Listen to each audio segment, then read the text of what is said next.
À seulement 25 ans, elle a déjà eu plusieurs vies. Star de la télé-réalité en Autriche, son pays, membre d'un boys band, j'ai bien dit boys band. Aujourd'hui, Conchita Wurst, Tom Neuwirth de son vrai nom, a réalisé son rêve, être connue, avoir du succès. Elle sera sur la scène du Crazy Horse à partir du 9 novembre prochain. Depuis qu'elle a remporté le concours Eurovision en mai dernier, sa vie a bien changé. Les conséquences pour elle, pour sa famille, qui est-elle vraiment, ses rêves, ses combats et les robes qu'elle prête à sa grand-mère. Conchita, le Phénix, rencontre réalisée avec Amélie Patéron et Sophie Herbet.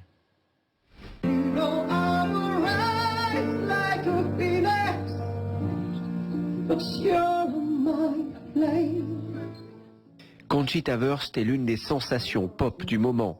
Elle est autrichienne, elle a 25 ans, elle était à Paris cette semaine invitée d'honneur de l'ambassade d'Autriche pour la fête nationale de son pays, l'occasion d'y chanter son tube.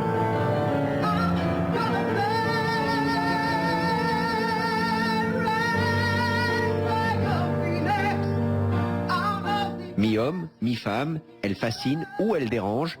Nous avons voulu savoir qui était vraiment Conchita Wurst. Conchita, est-ce que c'est votre personnage? Est-ce que c'est vous? Est-ce que c'est une personne réelle? Qui est-ce?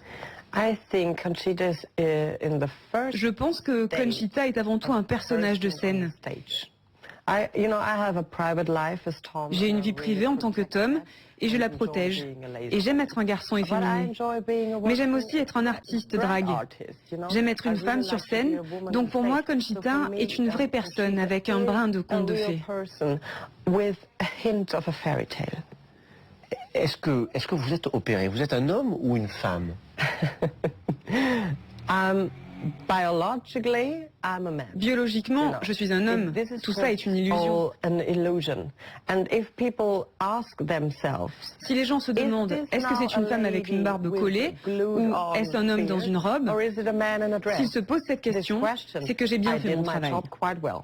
Le 10 mai dernier à Copenhague, Conchita Wurst remporte le concours Eurovision de la chanson. Elle devient la première gagnante de son pays depuis 1966, le début de la gloire et d'une nouvelle vie. Cette victoire à l'Eurovision, elle a quand même changé beaucoup de choses pour vous. À quoi ressemble votre nouvelle vie? Yes, everything changed. Everything. Oui, tout a changé. J'ai tout ce que je pouvais espérer. Et même mieux. J'ai toujours voulu que la vie soit pleine. J'ai toujours voulu être connue. Toujours voulu divertir les gens. Je travaille toujours comme je le faisais avant, mais maintenant, j'ai plus d'opportunités. Je participe à de plus gros événements et plus de gens s'intéressent à moi. Donc j'adore cette évolution. Et j'espère que je vais pouvoir continuer à faire ça jusqu'à la fin de mes jours. Quel est le souvenir qui vous marque le plus? Qu'est-ce qui vous a le plus marqué ces 12 derniers mois? La situation qui m'a rendue la plus heureuse, c'est quand mon père m'a appelé. Mes parents ont un petit hôtel au beau milieu de l'Autriche. Et il riait au téléphone, heureux de sa vie. Il me disait, on a tellement de choses à faire, et tout ça grâce à toi. Je voulais juste te remercier. Il faut que je retourne au travail. C'est tout ce qu'il a dit, et c'était formidable. J'aime tellement ce que je fais, et ça me rend tellement heureuse. Savoir que mes parents profitent autant de la situation me rend vraiment heureuse, et c'est tout ce qui compte. Vos parents, justement, comment ils ont vécu tout ça? Votre transformation de Tom à Conchita, votre victoire à l'Eurovision, ce qui a suivi après? Avoir un fils homosexuel est une chose. Avoir un fils gay qui interprète une femme sur scène est tout autre chose. Mais ils ont tout accepté. Concernant Conchita, mon père a été mon plus grand fan depuis le début. Ma mère et ma grand-mère m'ont également soutenue.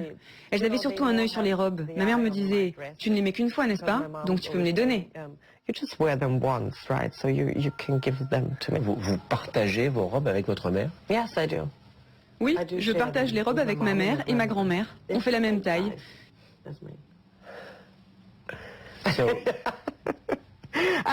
Je sais, c'est un peu curieux, mais on est toutes menues dans la famille. Vous allez être au Crazy Horse du 9 au 15 novembre. C'est la première fois je crois qu'un travesti fait ce spectacle. Vous avez été accueilli. Comment ça se passe les répétitions? Oui,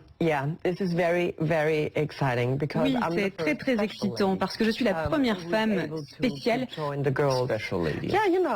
à pouvoir me produire avec les filles du Crazy Horse. C'est un grand honneur pour moi. On connaît le Crazy Horse pour ses filles et généralement leur petite tenue. Vous serez habillée comment? En fait, je suis très à l'aise avec mon corps. Je vais donc le montrer.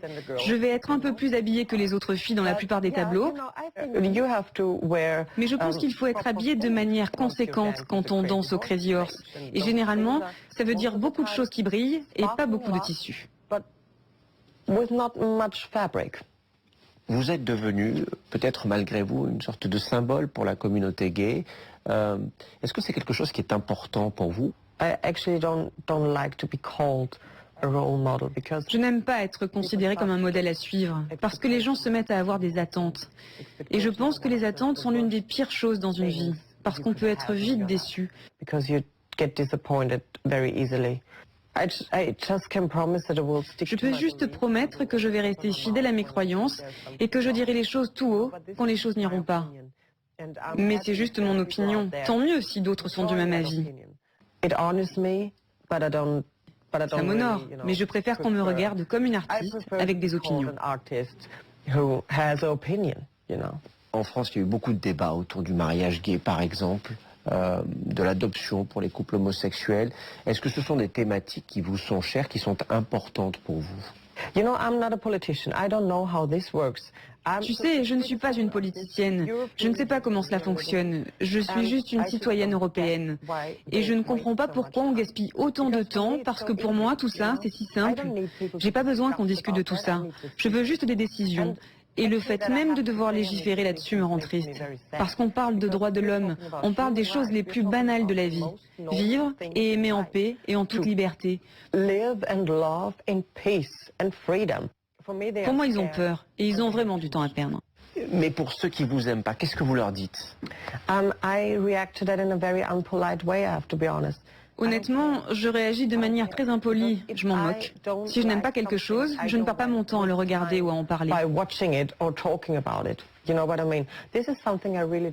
C'est quelque chose que je ne comprends vraiment pas. Pourquoi les gens gaspillent du temps à faire des choses qu'ils n'aiment pas? I just don't get it,